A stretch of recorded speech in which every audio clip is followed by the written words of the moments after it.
What's up, sunshine? Hope you're off to a strong start to your day. Let's take some good energy into this Tuesday, January 23rd, and rise up. Today is the New Hampshire primary, which is the first primary election of the season. Unlike what we saw in Iowa last week, which was a caucus system, New Hampshire voters will cast their ballots today as they would do with any other vote. But today, we're not getting into the latest numbers around the U.S. election. Instead, I want to focus on border security. It's a heated topic lately, and it's going to certainly play a major role in this year's presidential election. And while there are plenty of policy arguments worth discussing, today I want to focus on one of the many groups that have been making their way to the U.S. border, Chinese nationals. It's a group that has seen a recent spike in migration activity here in the U.S. According to government data, more than 31,000 people from China were caught crossing illegally into the U.S. from Mexico in the first 11 months of 2023. That's more than 20 times the yearly average over the previous decade. Our David Culver recently followed a few Chinese migrants to learn more about why they're choosing to make this risky journey. If crossing the U.S. southern border is step one, American. then step two for these Chinese migrants might just be even more daunting. You've made it. Now what? How is it now that you're in the United States? Yeah. That's freedom. Freedom, they tell us. Even as Border Patrol handcuffs and leads them onto buses to be processed. Where they go from here and who helps them along the way might surprise you. We're gonna go down to the basement here. He said he's got a couple of rooms. From Southern California to New York, we meet dozens of Chinese migrants who've taken near identical paths to get to the U.S. And you expect more to come. Yes, maybe 5. Oh, maybe put in another bed, you think? Yes. Community leader Ma Zhu tours me through the many rooms of this Flushing house where he hosts migrants from China. You have Christians. Yes. Buddhist, Buddhists. Muslim. All under one roof. Yeah. Behind each door, we find a different story. You're learning English. It's your daughter. Yes. And where is she right now? In China. She's in China right Yes. now. Does it surprise you that we're seeing such a surge in Chinese migrants coming to the U.S.? I'm not surprised, Ma says. I think this is just the beginning. But Ma stresses that this goes beyond politics and economics. Coming to the U.S. is their way of seeking dignity, he says. Ye Chongsheng is seeking that dignity for his wife and their 2 young daughters. He says the Chinese Communist Party's crackdowns on faith, especially towards Muslims, motivated him to leave. To me, he says, the U.S. has felt like a soft, warm embrace. My favorite color is blue. Thank you. While some feel hope, there are those like 28-year-old Zhang Shijing who feel mounting pressure to find work. He crossed into the U.S. a few weeks ago and is eager to repay money he borrowed from family and friends to make the trek. There's an army of migrants marching north, he tells me. It is going to be so competitive to get a job.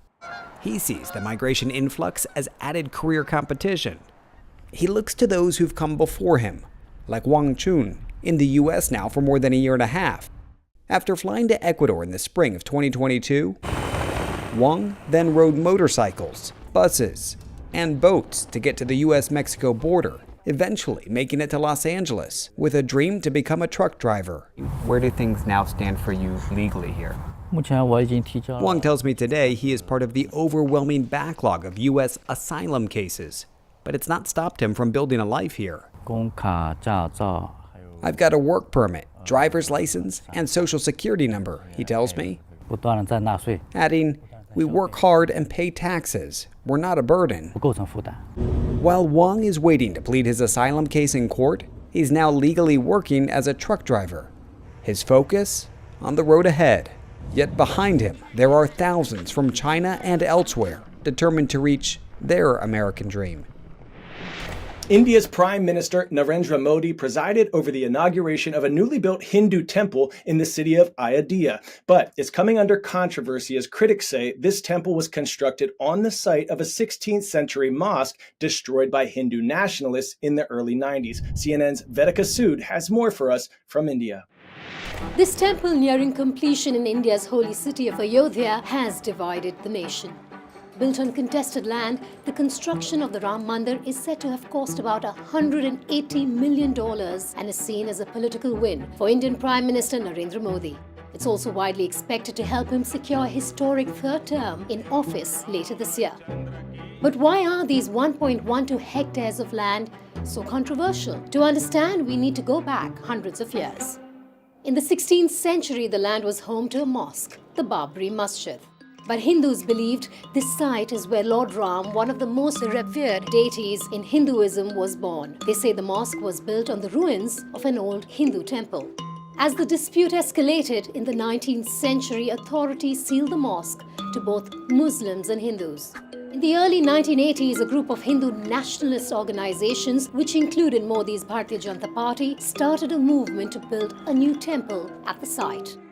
The campaign, which stirred strong emotions in India, ramped up in 1989. The issue is credited with helping the BJP win more than half the seats in the 1991 state elections in India's most significant Hindu vote base, Uttar Pradesh.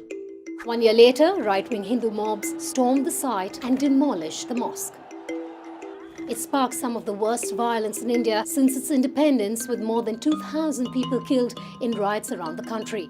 In 2019, after decades of legal battles, India's Supreme Court issued a ruling that said the destruction of the Islamic structure was an egregious violation of the rule of law, but granted Hindu groups permission to build a temple there while giving the Muslim community another plot of land, officially ending the dispute. But the ruling was seen as a blow towards India's Muslim minority, many of whom say the government sees them as second-class citizens. A few months later, Modi laid the foundation stone for the Ram Mandir. Since then, the city of Ayodhya itself has undergone a full infrastructural makeover. It has a new airport, and its roads, railways, and other historical sites have been revamped.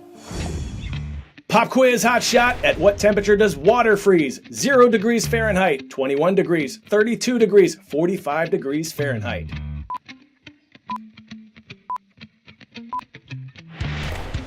If you said 32 degrees Fahrenheit, put your mittens up. Anytime the temperature drops below this line, liquid water will begin to turn to ice.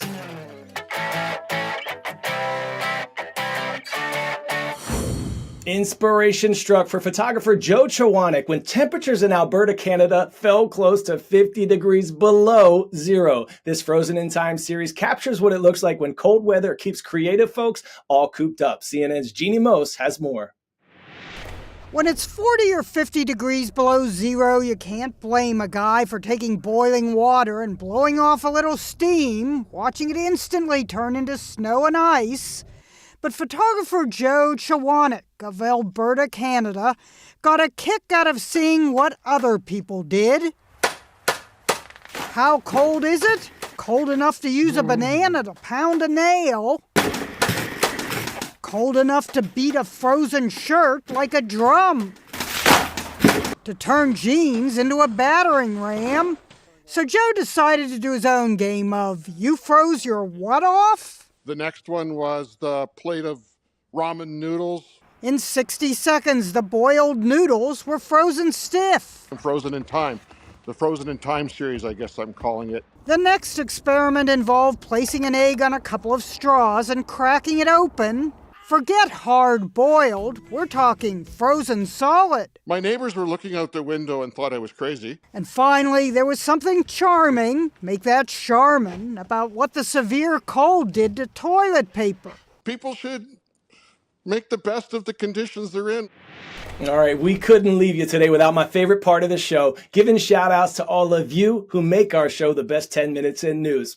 Groveton High School in Groveton, New Hampshire. Fly, Eagles, fly. And this shout out goes to our friends to the north in Anchorage, Alaska. Clark Middle School, we see you, Falcons. Rise up. Don't forget, tomorrow is #YourWordWednesday, the day that you help us write the show and boost our vocab. Follow me at KoiWire on Instagram, Snapchat, and TikTok. Put your unique vocabulary word in the comments section of my most recent post with your school, your teacher, your mascot if you'd like, and we're going to choose a winner to work into tomorrow's show. I'm Koi, this is CNN 10, and you are awesome.